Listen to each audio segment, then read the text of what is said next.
Osteoporosis എന്ന് പറയുന്നത് എല്ലുകളുടെ ബലം കുറഞ്ഞു വരുന്ന ഒരു കണ്ടീഷനാണ്. ഇത് കൂടുതലും പ്രായമായി വരുന്നവരിലാണ് ഉണ്ടാവുക. 50-55 വയസ്സിന് മുകളിലുള്ള ആൾക്കാരിലാണ് ഇത് കാണുന്നത് കൂടുതലായിട്ടും. അതുപോലെ തന്നെ ഏറ്റവും കൂടുതലായിട്ട് കാണപ്പെടുന്ന ഭാഗങ്ങളെന്ന് പറയുന്നത് നടുവും ഇടുപ്പല്ലുമാണ് കൂടുതലായിട്ടും കണ്ടുവരുന്നത്.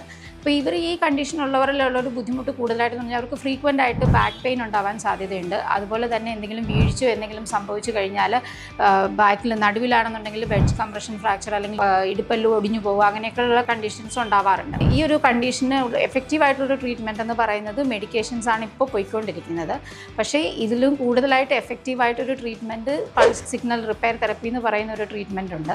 ആ ഒരു ട്രീറ്റ്മെൻറ്റ് കൊടുക്കുമ്പോൾ നമ്മുടെ നടുവിൻ്റെയും ഇടുപ്പല്ലിൻ്റെയൊക്കെ ഭാഗത്ത് എല്ലുകൾ കുറച്ചും കൂടെ കൂടുതൽ ശക്തിപ്പെടുത്താനായിട്ടും അതുപോലെ തന്നെ നമ്മുടെ ക്വാളിറ്റി ഓഫ് ലൈഫ് ഇമ്പ്രൂവ് ചെയ്യാനായിട്ട് നമുക്ക് muscle strengthening and weighted exercises അതുപോലെ തന്നെ ബാലൻസ് എക്സസൈസ് ഒക്കെ ചെയ്ത് വരുമ്പോൾ അവരുടെ ക്വാളിറ്റി ഓഫ് ലൈഫ് നമുക്ക് ഇമ്പ്രൂവ് ചെയ്യാനായിട്ട് സാധിക്കും. അതുപോലെ തന്നെ ഈ പൾസ് സിഗ്നൽ റിപ്പയർ തെറപ്പി മൂലം ബോൺ ഡെൻസിറ്റി കുറച്ചും കൂടെ കൂടുന്ന ഒരു സാഹചര്യം ഉണ്ടാകുന്നതായിട്ട് നമുക്ക് തെളിയിക്കാൻ കഴിഞ്ഞിട്ടുണ്ട്.